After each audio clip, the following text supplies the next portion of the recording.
but maybe you don't see it that way. How can you have 12 years of Tory rule culminating in a Tory leadership battle being fought between two people who can't stop condemning the state of the country created after 12 years of Tory? It's just nuts, right? What are they arguing about next? So who's going to be meaner to China? Oh, the country's national crisis, says Rishi Sunak, who was Chancellor of the Exchequer until very, very recently. National crisis, says the Foreign Secretary, Liz Truss. She's been in the cabinet since about 2014, is it, roughly? And David Cameron put her in the cabinet? So that, I told you this would happen, even after Johnson goes. The infectiousness of his awfulness persists. So the shaggy school of politics, it wasn't me, has now given you a Conservative leadership candidate being fought between two people condemning the state of the country after 12 years of Tory rule. It wasn't me. Nothing to do with me. Nothing to do with me. Here is a very profound saying that sounds a bit stupid. When nothing matters, nothing matters. You might want to write that down or stick it on a T-shirt. Jonathan's in Hornchurch. Jonathan, what would you like to say? Basically, I was a travelling musician for 27 years, bouncing out and in and out the EU with various bands by various methods. Yes. And I've been to France 4 times in the last month. Mostly no problems by flight. But I had to come back unfortunately, by coach and ferry the other night. Right. This is before, apparently, these gendarmes didn't turn up. And there was a 5-hour wait at Calais. And I asked the coach what's it all about. He went, well, Eurostar's put their prices up by 60% and cut back how many coaches because it's too difficult to get coaches through the new customs and immigration control. And it means it's not financially viable. I've read about this. I don't know the fine detail of it, but this is playing to the point we made earlier about the infrastructure was built within the context of freedom of movement, wasn't it? Yeah. And this was on May the 11th. They specifically said, we can't carry on with the coaches. All the coaches moved to the ferry. And as I saw, it was an absolute, as the French say, un bordel at the British customs in Calais. I hope that's not rude. No, it's not. It's an absolute shambles. Sorry. Well played. That was close. We did. I don't know if you were listening. Indeed. I'm a musician, forgive me. We had a couple of Irish fellas on before I went away, and we had to dump it, Jonathan, because so one of them swore, used the F word, but in the Father Ted style. So we dumped that, but the bloke on hold would have heard it. And he comes on, he comes straight on, the next caller, and he comes straight on, he goes, James, he says, I can't believe that last fella said. And then he says the word. It's just, it was one of those moments. I wish we could have played it out live, because it was so pant-wettingly hilarious. But anyway, you saved the day. You didn't go over the line. Indeed. I'm a trainee youth worker, so I have to check myself. Oh, well done. Yes, well done. Goldsmiths. The point is, it's now a nightmare. We have to buy extra equipment in Lyon because I can't keep taking my equipment backwards and forwards. That's carnet, right? Yes, yeah. That's out. I just can't afford it. No. And I haven't got the time to do that, as you say, just in time. Same with musicians these days. Yeah. I can't go out looking for work in Europe anymore because you have to have a job to already go to. Yes. I've had to buy my private health insurance because my cards don't work anymore. No, number of festivals. And what I did find offensive originally was people saying to me, oh, but that's just you. Right. I'm like, no, I'm a member of one of the biggest grossing industries in the United Kingdom. No, but this is again a very good point that you make, because you get what a shame, poor old Jonathan can't play his bagpipes in Dieppe. Yeah. Oh, what a shame. But again, I derive a modicum of optimism from that, because that means that they're moving from saying everything's going to be better to saying, well, I don't care about the people for whom it's worse. And then as that band grows, and at the moment pretty much everyone in Kent is going to be in the category of seeing their lives deteriorate as a direct consequence of Brexit, then the argument... I guess what I'm saying is no one's going to turn around and say, oh, hundreds of people are having to sleep in their cars in the middle of Kent in the middle of summer. Oh, so what? Do you see what I mean? The so what argument loses with every passing day. But as I say, they're the ones that voted for it, and to them, they're disassociating themselves from the damage. They cannot actually. They don't have the congruent abilities to even understand the damage they've done. It's the old burning down a library for people who can't read. Yeah, I love that line. But is it though? Because I mean, either they didn't know what they were doing, or they definitely do know what they're doing. Taxes, especially for the very wealthy. Maybe London as a laundering ground. I think that is possibly a bit. I mean, that's like desperately searching for something logical to insert into a space where there may not actually be any logic. I've done it myself, and I do think there are cases to be made about that. But I think it was more for some of them about making a ton of money by tanking the pound in the immediate aftermath of the vote coming in. And there was, talk on the night. I think Farage said it had gone the other way, didn't he? And that affected the markets as well. So if there was a financial motivation for some people, I think it was simpler than that. And there's nothing to stop. It's why the Mail hate Keir Starmer so much, because I think he's going to have a proper look at the non-dom stuff that their owner benefits from. It is 11:30, but we didn't need to leave the European Union, of course, to do that, is the point that I'm clumsily making. Rebecca Cook is here now with your headlines. 11:33 is the time. Breaking news for you. Liz Truss will be travelling the country wearing her earrings, which cost £4.50 from Claire Accessories. It's not even called Claire Accessories, is it? Doris can't even get the name of a high street shop right. Claire's Accessories. Apostrophe S. Doris, apostrophe S. There it is. That is the Secretary of State for Culture, Media and Sports contribution to public discourse today. The price of Liz Truss's earrings compared to the price of Rishi Sunak's shoes. We'll be talking about the Conservative leadership election or your invitation to choose between a gravel sandwich or a hair ice cream after 12 noon today, all being well. James is in Bancory in Aberdeenshire. James, what made you pick up the phone? Good morning, James. I totally agree with everything you've been saying this morning. However, do you actually think things have a chance of improving if Labour are elected, given what Keir Starmer had to say about rejoining the European Union and the single market 3 weeks ago? It's a good question, and I want to answer yes, and so I could be falling victim to seeing what I want to see, but I think Keir Starmer can actually describe problems that need to be fixed, whereas this iteration of the Conservative Party can't. They have to pretend that there aren't any problems. I mean, I didn't hear anyone being interviewed today, but I think Rachel Reeves was doing the rounds. I don't imagine they're denying that Brexit has played a role in what's going on in Dover, are they? In the same way that the Daily Mail and their sponsored politicians are doing? The only thing I would say about that, James, is Keir Starmer might be able to describe what the problem is. What he has done, however, is moved completely away from the solution, which is at least to rejoin the single market. You're right. I know you're right, and Keir Starmer probably knows you're right as well. But the Labour Party got its worst result since 1935, not that long ago, as a direct consequence of not particularly caring about winning elections and just examining the ideological purity of its own members and its own voters, actually, in many cases, quite bizarrely. So I think the calculation of what you need to do to get into Downing Street is part of the Labour motivation. I think where we probably agree is in wondering whether Starmer would have adopted this line if he had a crystal ball and he'd known that Johnson was not long for this world. It seemed to me to be... I mean, look, anyone can lie, but some people are brilliant at lying, as we know. Liz Truss and Rishi Sunak are going to tell a lot of lies in the next couple of weeks, but they're not going to be as good at it as Boris Johnson was. So when Boris Johnson accused Keir Starmer of wanting to rejoin the European Union, people believed him. And that's why Starmer had to absolutely nail his colours to the mast.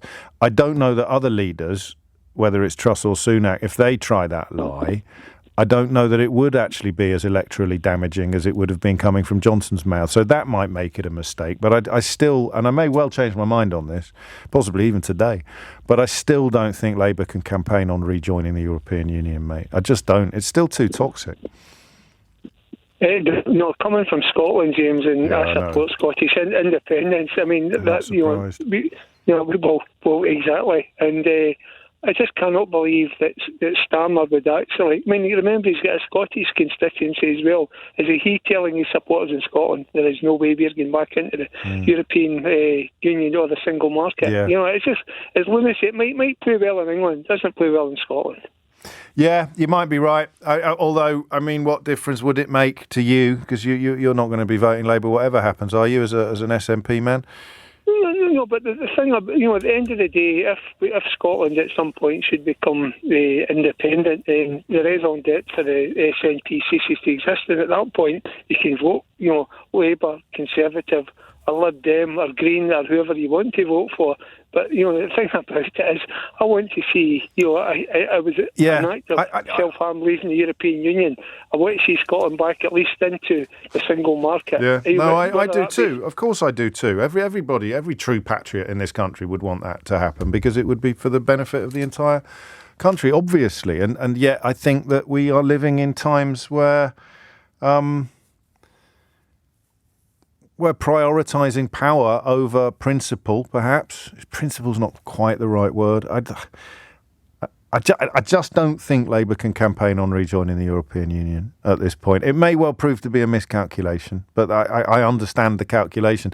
The other element of doubt I have on saying that is that if you look at how the Mail treated Starmer over the ludicrous Beergate story, an epic humiliation for the Daily Mail there on a scale the like of which no newspaper has ever suffered, except possibly when someone printed diaries claiming they were by Hitler when they turned out to be frauds or fakes. So Starmer thinks that by pledging not to rejoin the European Union, he's going to curry favour or go get an easier ride from the right-wing media, then he's in cloud cuckoo land. But I just don't know. We'll do it as a phone-in. There you go, James. I'll do it as a phone-in either this week or next week. We'll just have a proper look at it, whether or not Labour should change their policy on that. My feeling is that they shouldn't, but, I've been wrong before.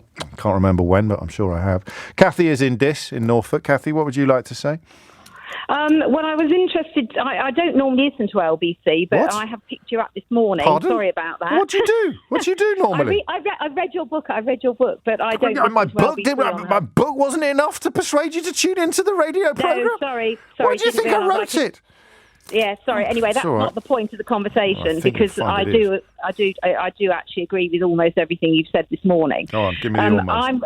I'm ringing because I have family members who voted leave. I didn't. I voted remain. Right. For me, it was not an economic decision. I have a house in France, to which I only now have access to 6 months of the year. Yes. Not consecutively either. Not consecutively. No. Have to apply for a visa. Still have to pay all the taxes. Don't expect any sympathy. It's a very first world problem.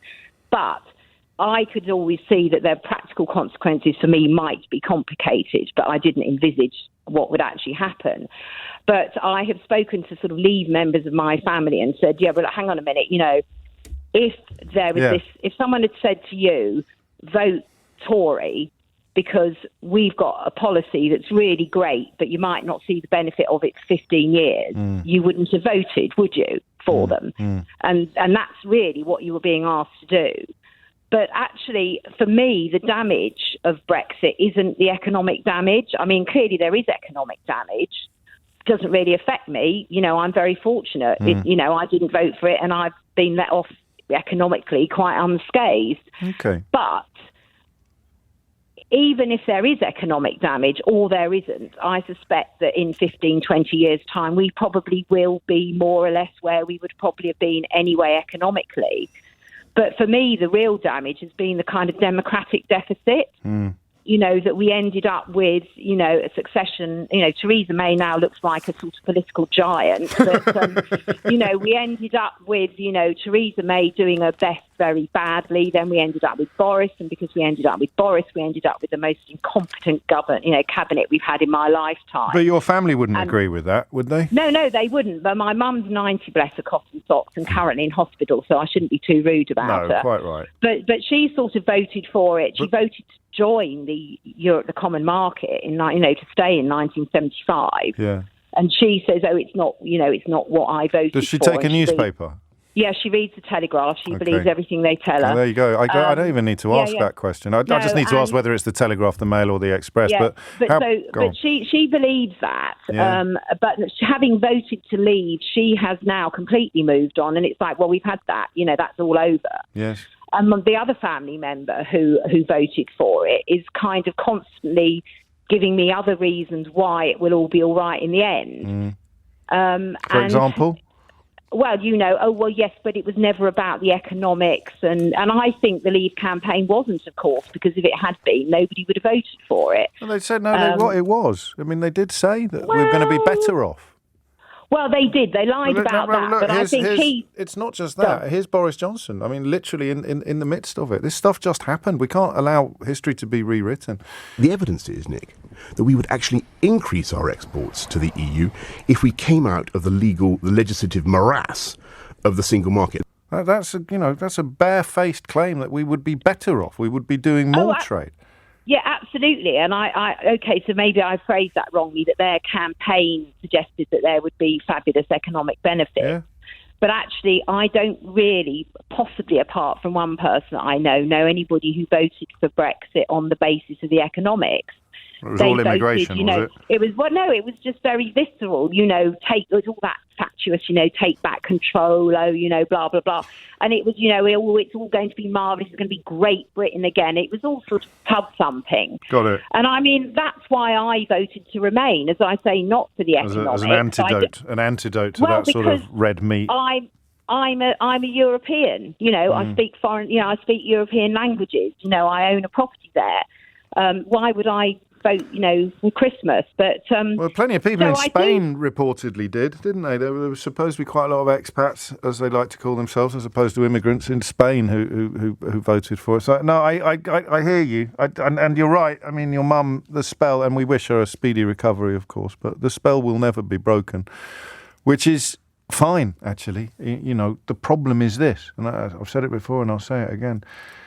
The problem is that you cannot clean up a mess while the people who made the mess are claiming that it is a glittering success. You simply can't. You cannot clean something up when the people that made it are either denying that it exists or claiming that it's not a mess at all. So that's Starmer's problem, which James up in Aberdeenshire picked up on as well. That idea that you can somehow improve upon it without... Theresa May fell into that trap. Kathy just alluding to Theresa May. Theresa May's tragedy, I'm not suggesting you should feel much sympathy for her, was that she wanted to mitigate... I think she came into Downing Street wanting to mitigate some of the madness of Brexit without ever being able to acknowledge the madness of Brexit.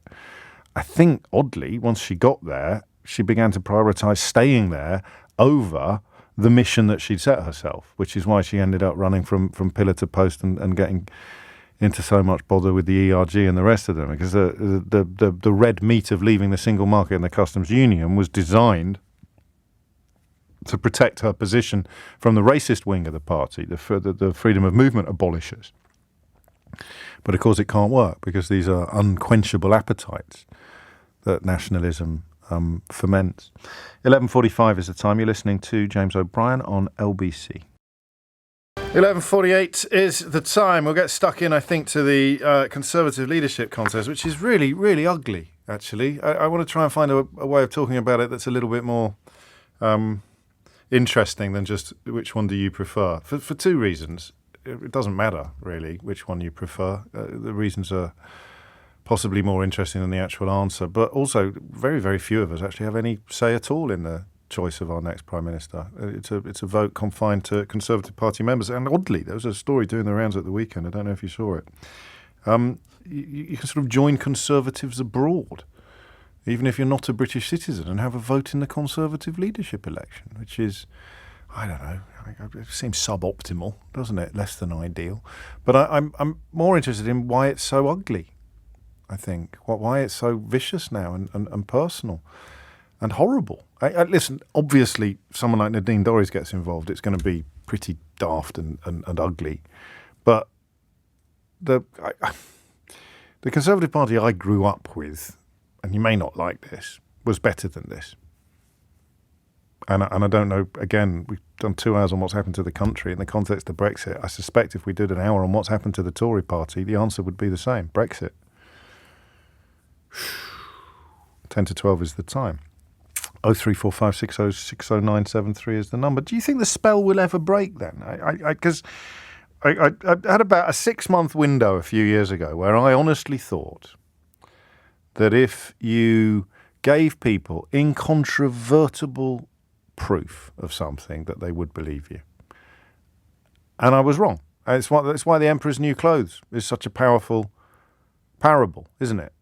So incontrovertible proof that the people who are still in charge got everything wrong, either understood nothing or deliberately lied to you.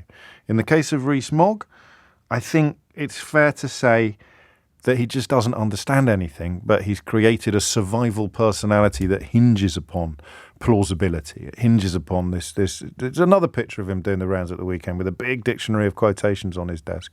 As a grown man, using a dictionary of quotations in the hope of sounding clever, rather than actually remembering stuff from speeches that you've read or books that you've read, and making little notes in your commonplace book about memorable phrases and stuff that you remember, or possibly you appeared in a play and remember some of the lines.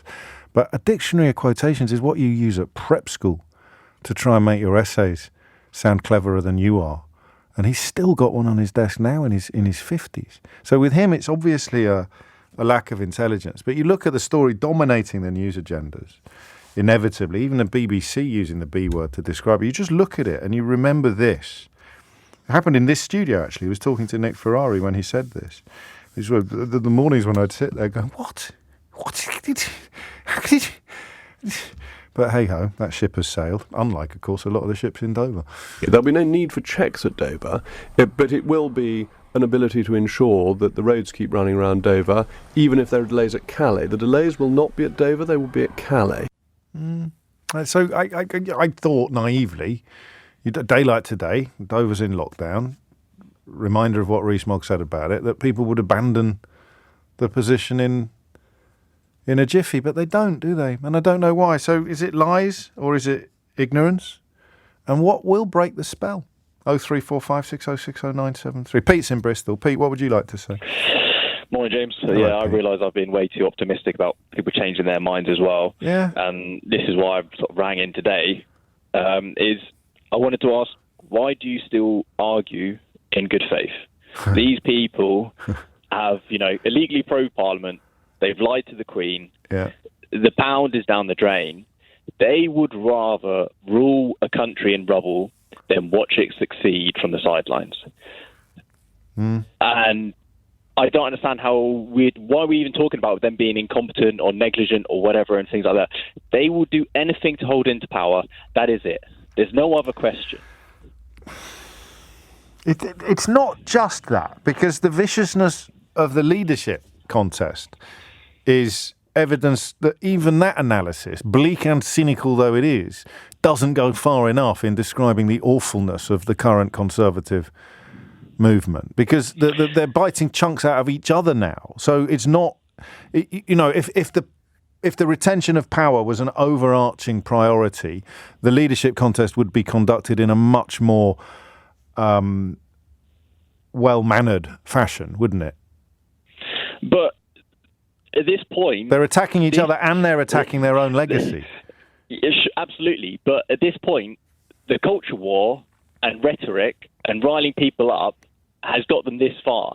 So it's all they know. Yeah, so that's now they're trying to rile each other up. They're trying to rile their followers against the other fellows' followers, even though they're actually vying to lead the same party. But, I mean, to answer your question, if I've understood it correctly, I'm back to Orwell, which I didn't get from a dictionary of quotations. I got it from 1984. I sometimes misremember it, but there is truth and there is untruth. And if you hang on to the truth, or words to that effect, then even if you're the only one, you will not go mad.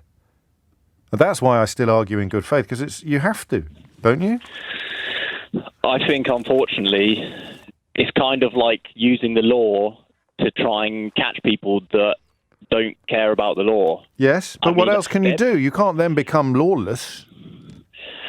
Unfortunately for me, it comes down to one more question. Yes, go on. Which is, when can we get angry? And I am angry. But I mean real anger. Well, then you've got to think, this is a really helpful conversation, actually, because a lot of people ask me these questions, and I don't think you can be too angry, because it's bad for your health. And I mean, you're not suggesting violence, I hope, or some sort of insurrection. You just have to keep plugging away. You have to keep clinging to the truth, even against the whole world. Look at Johnson. Johnson fell for the reasons that we knew he would fall for, even as people insisted that he wouldn't. The corruption, the lies eventually became too much to sustain, even for his facilitators and closest allies. And the broad sweep of history doesn't unravel in days or weeks, Pete. It unravels over decades and centuries, and the truth will out. absolutely. But you said for your health, it's not healthy. Well, I would urge you not to. That's why, tune in to me every day. We always manage to raise a smile and a laugh, even as we survey the wreckage. But I have realised that I would rather die of a heart attack in my 30s than watch where this country is going in this direction, and I'll be awake in my 60s. No, you wouldn't. And I say that from the bottom of my soul. No, not having it. I don't believe you. You might think that now, but it's not true. There's so much to be grateful for. There's so much to celebrate, so much to be alive for. There's love and friendship. There's music and magic. There's all millions of things. Don't let these... Can I say that word on the radio? All right. Don't let these scumbags steal that from you. They've already stolen so much. Don't let them steal that. Please, Pete, please. Good luck. And you. I mean it. Don't let them. Don't give them the pleasure. Stealing the joy from the areas of your life that haven't been polluted by their political corruption and incompetence. Clemency's in Dordogne. Clemency, what would you like to say? The Dordogne. Good morning, James. Bonjour. Welcome back from your holiday. Merci. A lot of it has happened while you've been away. Will you say that? I was here for the biggies. I got Johnson and I got the Beergate story. I could happily live without the Conservative leadership contest. It was a bit like watching paint dry, but here we are. Thank you. Well, here we are in Dordogne, enjoying life. Looking back on the UK from outside is what I was ringing about when you were talking about it earlier. We've only been here 12 months because we made the decision to finally make the break, and I've been talking to other friends here who said, Brexit's been really good for us because it made us make a decision to actually come and retire in France. Right. And we've had a lot of visitors coming to see us to find out where we are, and they're all telling us about all these problems getting out, and they need stamps in passports. And a few weeks ago, we had a couple of quite well-off, high-up bankers work in the city. And they had voted Brexit, and we kept our friendship, and we said, right, leave Brexit outside the front gates. But they were astonished. They had no idea about the 90-day rule out of 180. No. They had no idea about why they needed to stand in a different queue. And it's going back to what you were saying earlier. It's like they can have borders, but we can't be subjected to them because we're an island mentality. And I had to explain quite a lot of the truths. And how do they take it? Because they're obviously, well, not obviously, but they're probably intelligent if they're very intelligent. Yeah. Almost too intelligent and too focused. One of them works for a Swiss company. Right. And I said, well, you've got to stop reading the papers that you read for a start. And because we listen to you every day, we're avid listeners and we read right across the news. I said to him, do you just read the right-wing press? He said, well, yeah, that's all I've got time for. I said, well, you should read the left-wing press as well. So you should read across the news. There isn't one. You should turn him on to me, I think. That's probably the only antidote. I've tried. I really have tried, but I don't know whether he's got time. But he'll listen tonight because I'm going to tell him I was on your show. Good. And that, I mean, the 90-day stuff, you're right to pick up on the media. It's information people simply don't have. And that's how they sustain. That's how the con is sustained now, isn't it? So, you're reading the Daily Mail today. You are literally reading. It's hogwash since Britain was never in the open borders Schengen area. The French have always checked our passports. And people will be questioning their own... They'll be checking... I know they haven't. You know they haven't. The bloke who wrote this knows they haven't. But people will be questioning their own memories now. They'll be thinking, I'm sure we didn't have to have our passports stamped. Well, the other interesting thing, my brother, who was a great Brexiteer, and we have a strange relationship now, but he's coming to visit us because he wants to see where little sister's gone. Okay. And he said to me the other day on the phone, he said, it's really weird. He said, we came to Normandy the other day on a little car tour. He said, and they were really wanting to know about why our passports had been stamped in Barcelona when they flew there to go on a cruise, but they hadn't been stamped out of Rome where we ended up. I said, well, because of the 90-day, 180. Well, what's that then? Yeah. And I thought, I'm not going there. I'm really not. I'm just about can speak now, and he's coming to visit us, and we're all going to have a lovely time having lots of French products which they probably can't get anymore. No, I think you're right, and that's what the advice I was giving to the last lad as well, is that you've got to focus on the stuff that makes you happy, even as you keep a very close eye on what's being done. Briefly, because I'm late for the news. We talk about exceptionalism. I was lucky enough to get a copy of Ian McEwan's new book, which comes out later this year, and I read it on holiday, and he has a character in it, and it sort of links the two. It talks about how because we voted to leave the European Union, we sort of thought that COVID wouldn't affect us as badly, even as we watched the Italian scenes. It was as if there was a mental kind of, I don't know quite what the word is, but it is that idea that we would be different that informed a lot of this, isn't it? Even if you say, I spoke to you early in COVID. I spoke to you from French lockdown in the Alps. Yes. And it was very interesting how different the French lockdown was from the English. And again, looking into the country from afar, it was like, oh my God, why aren't you locking down sooner? Because we will prevail by dint of being British or the colour of our passport or our sovereignty or whatever it was. All of these meaningless intangibles that were being offered up as antidotes and counters to very real and frightening reality. There we go. Thank you, Clemency, and good luck with the brothers' visit. Should be fun. 12:01 is the time. It is 5 minutes after 12. I think this is good news. The Eurovision Song Contest will be hosted by the BBC in the UK on behalf of Ukraine next year. That's nice, isn't it? I hope no one gets stuck at customs coming in. It's usually all right coming in. It's getting out that's the problem, isn't it? 5 minutes after 12 is that. Could we entertain each other in the queues, couldn't they? They could all sort of hop out of the cars and do a little bit of busking on the side of the road. I want to talk about the Conservative leadership campaign. I think in the past I've been a bit remiss when I get back from holiday, presuming that you've been following my movement so closely that you sort of understand why I need to do some things that perhaps I wouldn't have done if I hadn't been on holiday. So I should explain. I've had 2 weeks off and I managed to pretty much stay away from the fray, largely because I just didn't think it was very interesting. It seemed to me, I'll give you a quick thumbnail sketch of what I thought everything looked like, what it seemed fairly clear to me, that Jeremy Hunt would disappear very, very early doors. I thought Sajid Javid might have done a little bit better.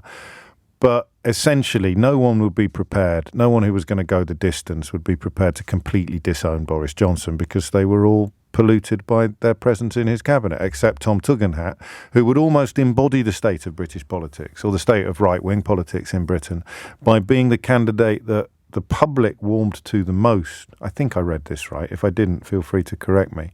But the membership liked the least. That is quite a significant moment for a political party, when the membership, I mean, Labour went through it, of course, not long ago, but when the membership favour somebody who the country is repelled by, and vice versa, the membership is repelled by somebody that the country actually favours. It's a very, and I think quite a strong case made, actually, for both political parties to dispense with the idea of letting the members elect the leader and leave the job to the parliamentarians. The team, if you like, of which they will be captain, should select the captain, not the crowd. But that's a conversation for another day, or possibly never, actually, given that it's quite dry. Liz Truss, I think, is like Ricky Gervais's character in The Invention of Lying. I don't know if you've seen this film. It's a really good film, actually. I'm not sure it did the business it deserved to. And it hinges upon a brilliant construct, a brilliant conceit, which is a world in which no one ever lied. Lying didn't exist.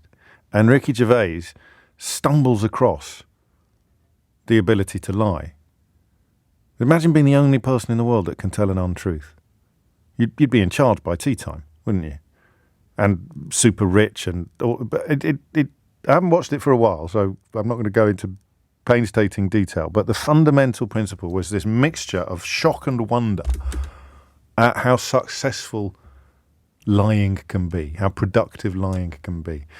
And every time I look at Liz Truss, I think of two things. I either think of The Invention of Lying, starring Ricky Gervais, or I think of this moment. We import 2/3 of our cheese. That is a disgrace. The applause there is brilliant. I was watching, is it Coming to America last night? No, only clips of it. I couldn't find the full film. I really wanted some Eddie Murphy last night. It was trending on Twitter and the family were out and I thought I'll watch an Eddie Murphy film and cheer myself up. And there's a brilliant scene in which a kind of awful pop star is on the stage and the audience are clapping in a very half-hearted... He's behaving like he's James Brown, but the audience are behaving like they're a sort of Women's Institute meeting. And the contrast between the exuberance on the stage and the applause in the room was hilarious. And I thought of that watching that Liz Truss thing. And I urged you earlier not to watch the clip of Priti Patel because of her facial expressions being quite chilling. I would watch that one. It's hilarious. She's delivering it as if the words don't matter, as if the face and the words have no relationship with each other, because she thinks she's saying something a bit like paedophilia. That is a disgrace. Do you know what I mean? Or something that we would all agree is absolutely awful. Something truly unthinkable in its awfulness. That's what her face is saying. But what her mouth is saying is, we import a lot of cheese. That, and the way she says that is a disgrace. If you were watching it with the sound off, you'd swear blind that she was talking about, I don't know, sending children up chimneys or sex trafficking or something really awful, something objectively awful. But she's not. She's talking about cheese consumption and cheese imports. So I eat a sexual chocolate. Thank you, Nicola. Yes, exactly that. If you know, you know. And the second thing I think of, and I'm not thinking of that, and I try very hard not to think about that because it's awful. And of course, she's more than likely to become the next Prime Minister. And that's probably... Did Therese Coffey tell Ben that she was... Ben Kentish asked her for achievements that Liz Truss had achieved, and Therese Coffey came up with beavers. I didn't dream that, did I? Didn't dream that on the plane back from Greece. I'm pretty sure that actually. See if we can find the clip. And the second thing that you think of is the Ricky Gervais film, the lying. Because I think Liz Truss in 2016 realised that in order to flourish in that Conservative Party, the post-David Cameron, post-Brexit Conservative Party, Liz Truss had to abandon what she knew to be true. She had to abandon reality, and she had to woo. She's incredibly ambitious. One of her colleagues once said that what she lacks in talent, she makes up for in ambition.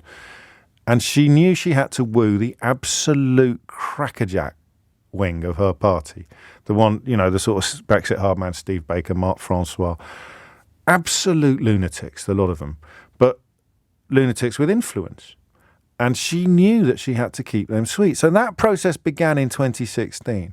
But when Boris Johnson became Prime Minister, Liz Truss realised that because of Brexit, you can say anything you want now. And people will believe you. The base, the crackerjack wing of the party and the membership itself, they will believe you. That's how she ended up this weekend, saying that she's going to order the French government to sort out the problems in Dover. She has no agency. She has no dog in that game. She has no dog in that fight. She has no power. She has no influence. She has no prospect of achieving that. But she's going to order the French. So a bit like Ricky Gervais's character in The Invention of Lying, she's kind of realised, and I don't know how long this is going to last. It's a world that Johnson in many ways created, but it's not a world that will disappear when he does. You can lie through your teeth and they will believe you. She doesn't believe what she's saying. Of course she doesn't. She was actually a rather articulate advocate for remaining in the European Union right up until the moment we left.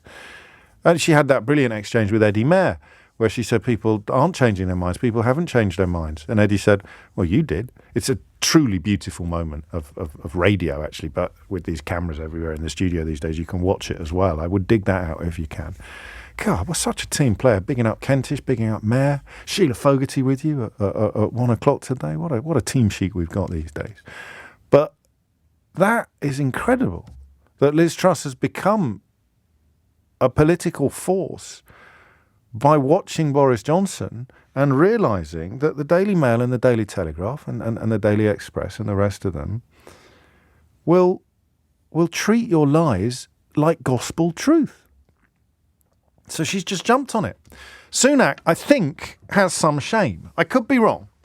I don't know that much about him, actually. But he has some shame, I think.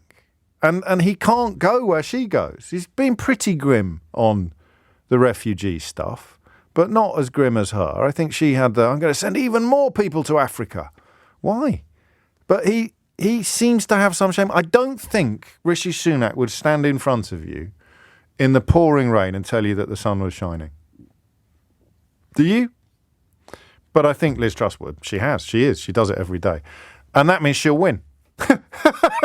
That's it, isn't it? So she'll win because she will look you in the eye and swear that up is down, that black is white, that right is wrong. Sunak won't do that. And what you have now is this astonishing situation where somebody who voted for Brexit in good faith is being demonised because he's not deluded. Never mentions Brexit, but he voted for it. Liz Truss, because she very much subscribes to the Boris Johnson school of lying through your teeth and throwing red meat to the right-wing newspapers, she's the one that they've anointed, even though she voted for Remain. That's how mad things are. So I really hope that there are answers to the question that I'm about to ask you, other than the B word, the dreaded B word. I'm not outlawing the B word. I'm not banning the B word from the conversation. But I look at the Conservative Party. If you're just tuning in, 2 Conservative MPs who've libelled me in the last year or two are now abusing each other on Twitter, or one's abusing the other on Twitter, Nadine Dorries and Angela someone, because they're now biting chunks out of each other. They're now attacking each other, with the viciousness being deployed more on behalf of the candidate who was pro-Remain than the candidate who was pro-Brexit. It's just, I mean, it is truly bonkers now what is happening to the Conservative Party, culminating in the astonishing but very simple fact that they're competing to condemn the state of the country after 12 years of Tory rule. That's the bit I can't quite get my head around. They are now competing over who is going to be best qualified to clean up the mess that they created. That's the bit I don't get. So what I want you to do as a member of the Conservative Party, but perhaps more plausibly as someone who has and could vote Conservative, I want you to tell me what's happened to your party. I'm never on the Aneurin Bevan school of thought on this one. Bevan's comments about Tories all being vermin, I think the way I was raised, where, how, when, I can't go there. I'm prevented from going there by, I don't know what it is, good manners, maybe. Lots of people in the Conservative movement that I have over the years admired. All right, most obviously, I suppose, in recent years, you'd go for good old Rory, Uncle Rory Stewart, wouldn't you? But also, you know, no one is perfect. No politicians are perfect. Anyone who thinks a politician is perfect is by definition a cult. But there have been some impressive politicians on the Conservative benches over the years. I interviewed Chris Patton for Full Disclosure recently. Michael Heseltine has been on it. Ken Clarke has been on it. You know, and I quite like the cut of Tom Tugendhat's jib as well. There are decent Conservatives. Of course there are. My daughter's godfather is the son of a Conservative MP. But my God, I don't recognise this party at all. Rishi Sunak, a relatively mild-mannered man, seems to have ended up in politics almost by accident. It's as if he took a wrong turn in his merchant bank and walked out onto a stage. Liz Truss, so utterly ill-equipped for the job that she struggled to walk off a stage recently. I don't know if you saw that clip. It was a room with one door and she couldn't find it, I'm told. What the hell has happened? How could the Conservative Party have been reduced to a choice between a man who looks like a sort of Generation Game contestant promising Bruce Forsyth that he can actually ice a wedding cake, with an utterly insincere grin and slightly hollow eyes, and a woman who regularly appears to be absolutely insane? And I'm not joking. If you watch this clip, you will join me in being a little bit frightened of what a Liz Truss premiership might mean. We import 2/3 of our cheese. That is a disgrace. I love the applause. The applause is like, what? She's obviously, we're meant to clap now because the pause is quite long and she's just... What? Okay, yeah. But that, what? Cheese? Yeah. 2/3 of our cheese is imported. Down with that sort of... Am I supposed to eat? Should we be importing more cheese or less cheese? What's she cross about? That is a disgrace. What's happened to your party? All right, I'm going to try and confine the conversation to people who would loosely describe themselves as Conservatives, big C or small c. 0345 6060 973 is the number you need. What's happened to your party that you are now forced to choose between two supremely unimpressive candidates, both of whom, because if you disagree about my analysis of the candidates, they're arguing over who's best placed to fix various national crises, despite the fact that they've been in government for the last few years, in very senior positions. 0345 6060 973 is the number that you need. What's happened to your party? I mean, are you enjoying it? I just don't understand how anyone could be enjoying this. How could you, as a true blue Conservative, be watching this mess unfold without feeling just grim and bleak and embarrassed? But maybe I'm putting words into your mouth. Maybe you could persuade me that this is actually great. But right now, it looks to me like you've been handed a menu and it's got two dishes on it. You can have a gravel sandwich or a hair ice cream. And what do you feel when you see Nadine Dorries attacking Liz Truss and then Angela Richardson attacking Nadine Dorries? Well, I mean, the leadership campaigns weren't like this, were they? Maybe they were. Maybe I'm being naive. So what's happened to your party? 0345 6060 973. And how do you feel when you see this bizarre blue-on-blue free-for-all that's unfolding now? The Sunak versus Truss battle is going to be horrible. It's already pretty horrible. They're already attacking each other in ways that I don't think you expect from your party. But again, I could be wrong. 0345 6060 973 is the number that you need. Nick's in Cobham, Conservative heartland. What would you like to say, Nick? In fact, the next call is in Lingfield, so we're going peak Surrey at the moment. What made you pick up the phone, Nick?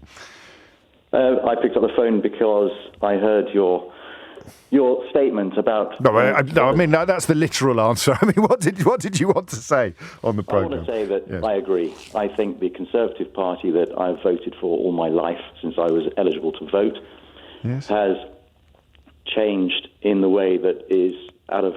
I don't know. Maybe it's the modern way of. That people carry on their lives in terms of the biggest liar wins. There's no decency. There's no moral respect for each other.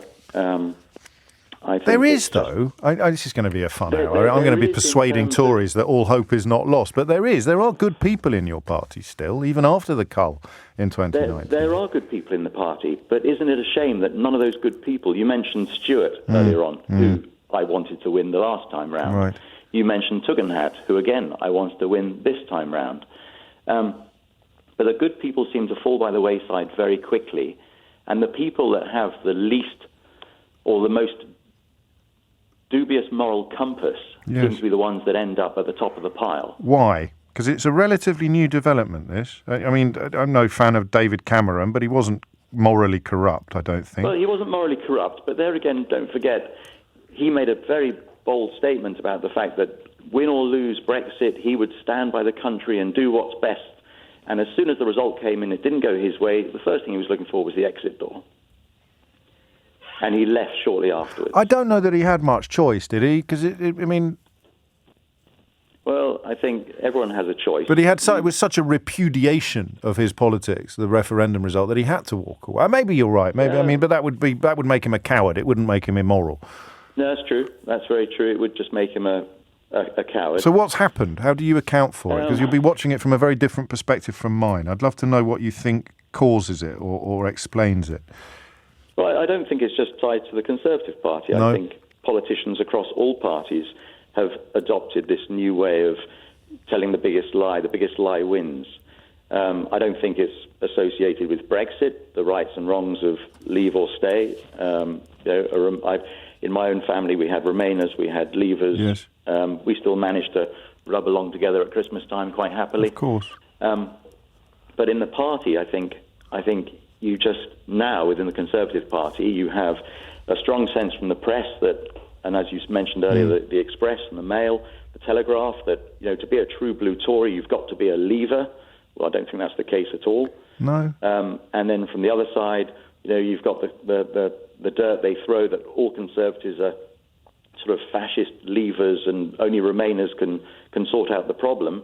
And Liz Truss, who was a Remainer, has just jumped on the bandwagon of, well, let's just shout Brexit loud enough and say I agree. And like this week when she's just suddenly said, I'm going to tell the French what to do. Yes. I mean, talk about if she is elected Prime Minister and their people in their government have read the papers, straight away she's going to be starting on the back foot because they're not going to like her. But this is what fascinates me, because it's as if they operate, and by they I mean the party, in a vacuum. It's as if, and this is where the newspapers play such a crucial role, because they allow this delusion to feel real. You know, if you're reading in the newspaper today a reflection of your own delusion, then you think it's real. Yeah, of course you do. Of course you do. If you tell a lie often enough, you start to believe it's the truth. That fascinates and if you see your lie repeated in the newspapers, you believe it's the truth. They do end up believing it. So Liz Truss probably, if you put her under a truth serum, probably believes that she can tell the French government what to do. But she probably also believes that the French government are now thinking, oh, we have to change things because Liz has told us to. Yes. And she will probably believe that. But the reality That's is really they scary. won't give two hoots. Of course they won't give two hoots. What does the light at the end of the tunnel look like, Nick? I wish I could say what it was. I'm not really sure. I think right now, I don't know who I'm going to vote for next time. No. I don't know who or what I'm going to, how we can straighten this out. We need people to stand up and be counted and say what they believe in, set down a set of principles and a set of guidance that the country goes, do you know what? Yep, that's what I would like to see happen to this country. I'm going to vote for that. But with the complete belief that if I vote for that person, that's what they're going to do. Not that they're going to get in on one ticket and then within a couple of minutes go, ooh, this one's even better and I can stay in for longer. I'm going to change. Because that's what politicians seem to all do. There was. Would you include Starmer in this analysis? Yes, I would. Include Starmer. I think Starmer is, unfortunately, I don't think he's got the personality. No, that's a different criticism. That's a different criticism. He's not triumphed by being the biggest liar. I think he's also changed, though, some of his. If you look at his original manifesto of what he said about when he started to lead the Labour Party. Yes, he made promises to the. He made promises, and already those things have fallen by the wayside. But they're not promises you would have. They're not promises you would have liked. He made promises to the left of the party about. Yeah, he did. But as I get older, sometimes some of those promises to the left, I think, you know what, that would be better for the country. It's not a bad idea. So I'm. Can you remember any of them? I'm not putting you on the spot on a gotcha moment, but can you remember any of them? And no. No, I didn't think. With respect, I didn't think you could, because you've bought into the idea that Starmer can't be trusted, but you haven't got much evidence. It was. There was a, and I wish I could remember, because there was a newspaper article on it just recently. What newspaper? And it wasn't any of the right-wing ones. It was, I think, The Guardian, and they were complaining about the fact that it was a journalist saying, compared with the manifesto he presented to the Labour Party... Well, that was Owen. That was Owen Jones. Okay, right. Unfortunately, as age gets to me, my memory goes. Well, you and me both.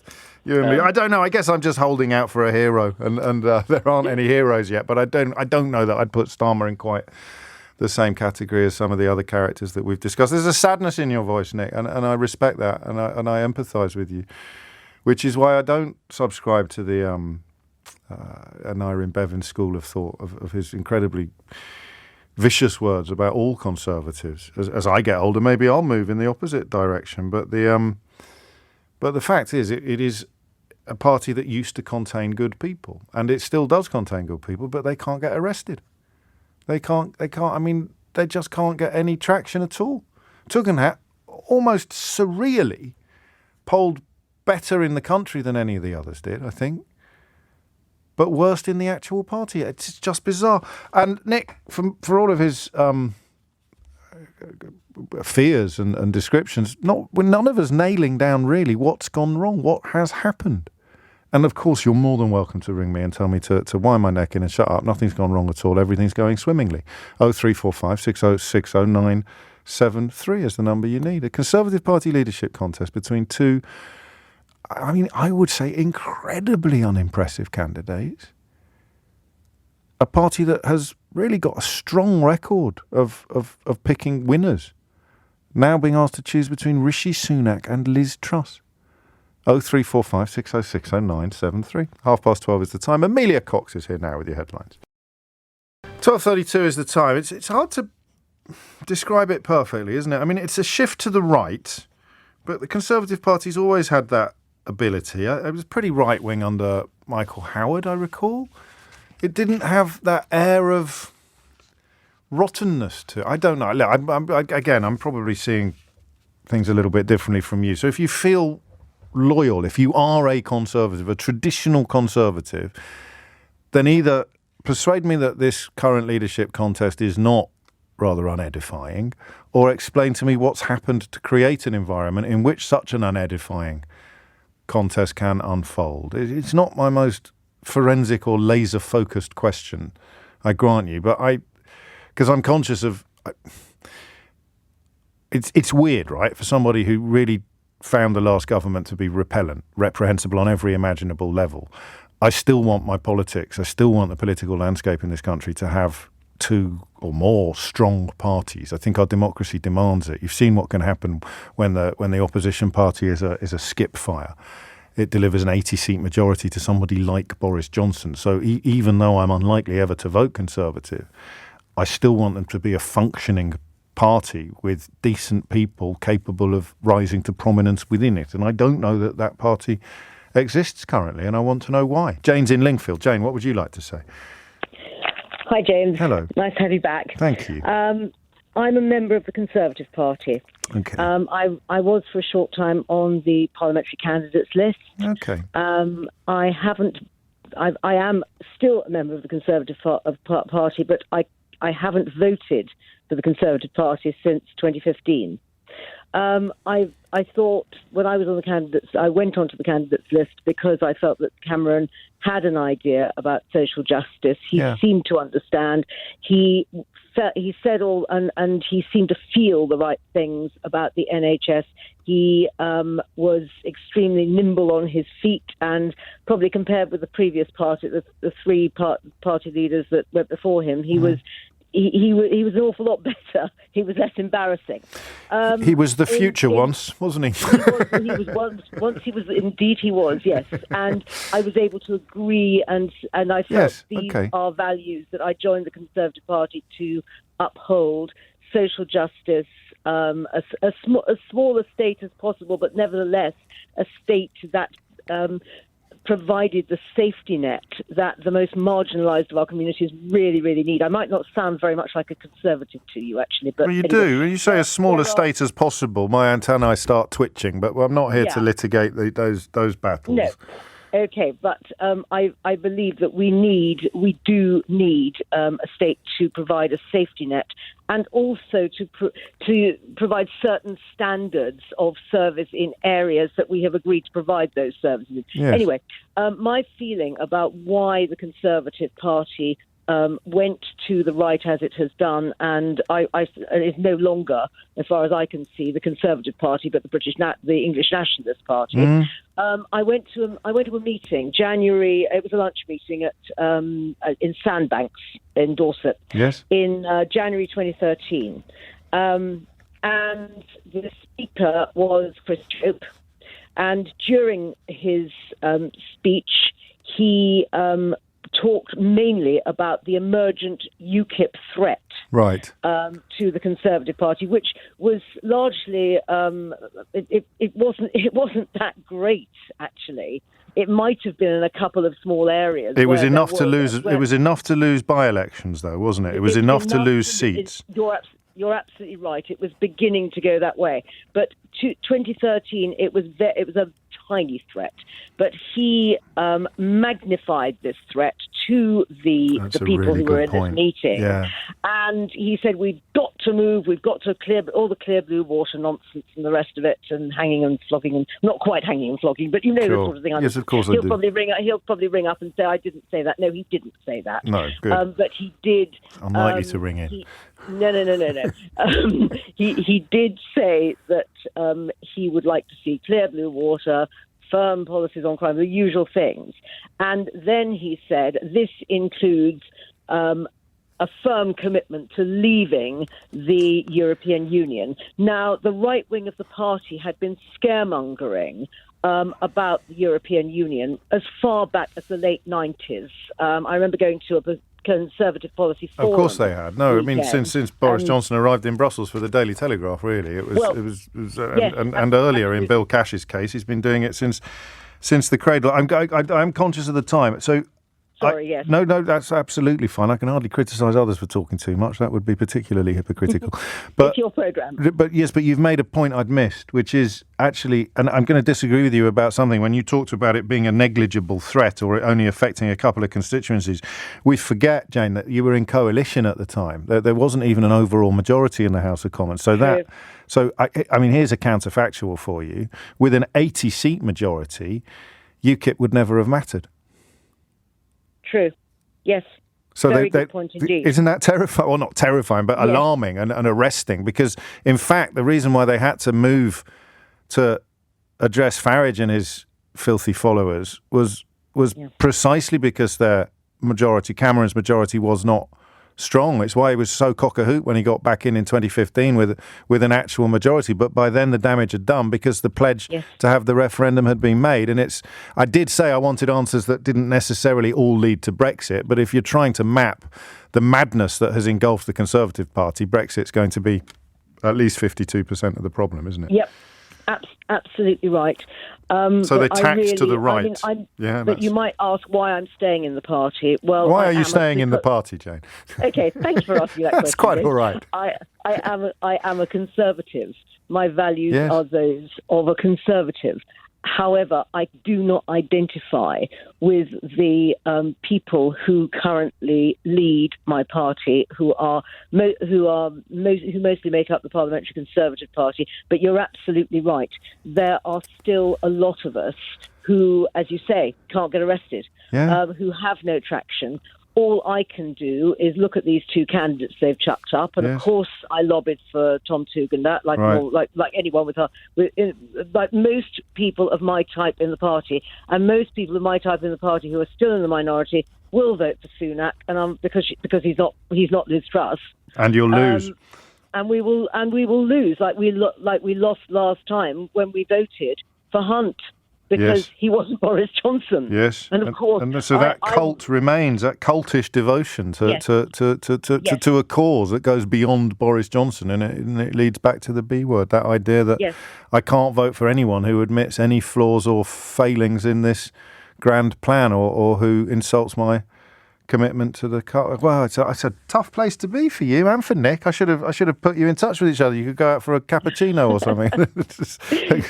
But it is, and I think you can tell my sympathy is sincere. I doubt we'd agree on much when it comes to the size of the state and the role of government and what you describe as conservative values, but we could probably agree about what they are, and you don't see them really represented. So with Sunak, you're just going for a kind of, what's the word you're looking for? You're just going for the lesser of two evils, essentially, which is no choice at all. Jane, thank you. Phone lines are open on this. 03, been a bit busy today, but you've got a much better chance of getting through now than you had between 10 and 12 because you have to be a Conservative to contribute. I don't know how many still listen. It's good to know that Jane and Nick are out there. 0345 6060 973 is the number you need. What's happened? How would you explain to somebody who saw David Cameron and Nick Clegg in the Rose Garden in 2010, how would you explain to them what has happened to the Conservative Party in the ensuing 12 years? 0345 6060 973, leading up to a point where now you're being asked to choose between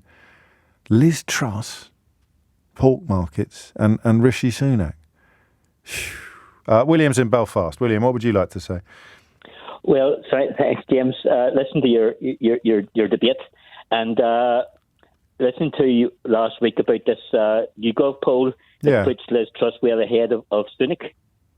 And I read an article in the paper this morning that the YouGov poll carried a survey of among 730 Tory members. Yeah. And I thought the membership population was about 150,000. So not a very big sample. That's how polls work, though. And yet the right-wing press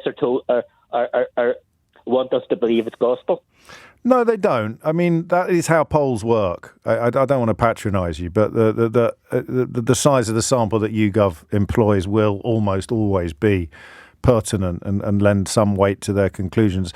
I think that the right-wing press describing it as a foregone conclusion probably fits your narrative a little bit better. But she's been way ahead in these polls for a long, long time now. Do you know why? I can't understand at all. I have a theory, Nick, that the Tory party are living in some sort of parallel universe. Yes, a universe in which I'm called Nick, apparently. But the reason why she's got away with it is because of those trade deals that she rolled over. Because apparently, I mean, the last TV debate you had was like a rabbit in headlights. What she always knows. That's the face God gave her. I don't think it's necessarily fair to pick her up on that. But that question of where her popularity comes from is rather beautiful, because it's all about these ludicrous deals that she literally rolled over. You look at the shortage of success, the shortage of any what's the word I'm looking for? Any triumph since 2016. Literally anything these people could point at and claim victory, vindication, validation, or success, because there was nothing. Truss, quite cleverly, I mean, it was fraudulent and cynical, but it can still be clever, fraudulent and cynical. She picked up on all of these trade deals that she literally just rolled over from what we had previously with other countries and presented them as enormous triumphs. New Zealand television is laughing at the trade deal we've done with them. There was a clip doing the rounds the other day which literally has people in the studio interviewing New Zealand farmers and saying things like, well, why have they done this? It's great for us, but it's awful for British farmers. They interviewed British farmers on New Zealand television about a trade deal that's better for New Zealand farmers than it is for British farmers, because they have to present something. The Australian trade deal, they're not even letting Parliament scrutinise it, because if Parliament scrutinises it, it'll be a lot harder to pretend that it's anything other than an embarrassment. But they have to put something on the table. Right, here is the table of Brexit achievements. There's absolutely nothing on it. And then Liz Truss comes along and says, well, we've rolled over our trade deal with Ulaanbaatar, or we've rolled over our trade deal with Outer Mongolia, or we've rolled over our trade deal with Singapore, or whatever country it may be. It's in no way better than what we had with the European Union membership trade deal. It's largely the same or slightly worse. But at least there was something on the table. So the only post-referendum Conservative politician that has been able to put anything, however pathetic it might be in reality, at least it exists. And she's put it on the table, the Brexit benefits table. And that's why the membership have warmed to her. And that's why the ERG have warmed to her, because they might be bright enough. Even Brexit hardman Steve Baker and Mark Francois and Andrew Braindead Bridgen might be just bright enough to realise that there's literally nothing on the table. They're probably not bright enough to realise that the stuff Liz Truss has put on the table isn't really worth a hill of beans, but it exists. And so she's put stuff on the table. And that's why they love her. It's almost an admission of failure, of Brexit's failure, Liz Truss's success, if you think of it in these terms. How has Liz Truss moved from being a Remainer to being the Prime Minister in waiting of a Brexit party? Answer, by being the only politician that's given them anything to celebrate, even if the thing that they were celebrating was pathetic in real terms, or not worth celebrating at all. At least it exists. 12:46 is the time. It is 12:48 already. Conservative leadership contest, which thankfully I haven't been here to cover for the first 2 weeks of it, but we're here for the home straight. And it looks to me, I mean, what I really want is a call from someone who says it's great, isn't it? We get Sunak or Truss, it's win-win. They're both brilliant, they're both amazing, but I can't believe anyone actually thinks that. So how can anyone be enthusiastic for either candidate? It's such an odd state of affairs, and I wonder how you think it has come about, particularly or especially and possibly even exclusively, if you are for want of a better phrase, a dyed-in-the-wool Conservative, a true blue. What's happened to your party? Catherine's in Richmond. Catherine, what would you like to say? Well, yes, I mean, it was a disaster for me. I was a local councillor. Yes. And I had been re-elected like 4 or 5 times, or fourth time, whatever. And we got completely trashed. Right, in the last round. We got completely trashed this year. Yes, you did. There was only one local councillor, and he's my dear friend and my co-councillor, Geoffrey Samuel, who, bless his darling heart, is 91 years old and has served the council for years and years and years. So, yes, but all of us got trashed out because of Boris. You paid the price for his unpopularity. And I knew so very early on. What happened then? This was not a man that had the ability to be a Prime Minister. this is a man that I just got it very quickly. And I traced, and I remember someone, a resident, maybe put a leaflet through the door, yes, running after me and saying, "You can have this back because of Boris." And I said, you should get rid of him. And I said, "I wish I could." And he ran back to me and said, "Do you really mean that?" I said, "Yeah, I do mean that." Yes. Because he's causing us an enormous amount of problems. So yeah, it's been But a the nightmare, problems don't go when he goes, though, do they? No, well... What do you but feel there's so looking at the Sunak Truss contest, Catherine? What do you feel? Well, of course, I don't think that... Well, of course, I'm going to vote for Sunak, I'm afraid. Why are you afraid? He's a good man. Well, because he's a good man. Right. And I know that the pulse is going with a female, but sometimes the pulse to a female is wrong. You don't sound energised by the prospect of Rishi Sunak going. No, I'm very depressed by the... Right. No, I'm depressed by what's happened to the party. I'm depressed by what is happening, because the thing is that my grandma, who lived on a Wandsworth estate in Wandsworth, yes, they all voted, they all voted Conservative, these people, because they believed that they were going to have more money in their pocket with Conservatives. Conservatives historically have always been for the poor in society and not for the rich in society. And I don't know what has happened now. I mean, there'll be a lot of people listening expecting me to bite your head off for the last statement, that the Conservatives have always been for the poor and not for the rich. They have. Well, really? Yes, really, honestly, truly they have. Well, okay. They've always supported the poor in society, not the rich. And I don't know what has happened with it now. Well, when did you think that proud history of supporting the poor, not the rich, changed? No, I know, but when do you think it changed? No, they might have believed that the Conservatives would look out for them, but I think many people would argue that was quite a successful lie. But let's not go there. I don't want to, When do you think it changed? Disabuse me too much. No, I don't want to disabuse you too much, precisely. When do you think the Conservative Party stopped looking out for the poor? I'm trying to think back in time, because Yes. I just can't. I mean, they are the... Oh, yes, I mean, I think one of the key problems is that there is not any longer a working class as we used to know it many years ago.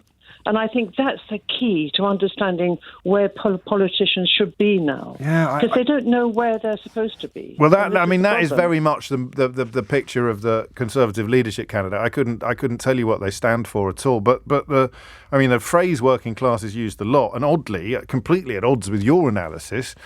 The evidence seems to be that they're picking up more votes in the sort of what we've called the red wall constituencies, and losing votes in the southeast where you are, and where indeed you lost votes to the extent of losing your council seat. So there are shifts afoot, but I suppose it depends what we mean by poor. I think we meant two different things by poor. Is that you were talking about low earners, as it were, whereas I was perhaps thinking in slightly more sort of dewy-eyed terms about the truly needy. And so the striver, if you like, the Conservative would traditionally have felt that they were on their side. But God, I mean, what do Sunak and Truss stand for? Why are they biting chunks out of each other, given that until 10 minutes ago they were both loyal members of the same cabinet? Lee's in Watford. Lee, what's going on? Hi there. Good to have you back. Hope you enjoyed your holiday and no big airport delays. Well, no, I sailed through, actually. It was all very straightforward.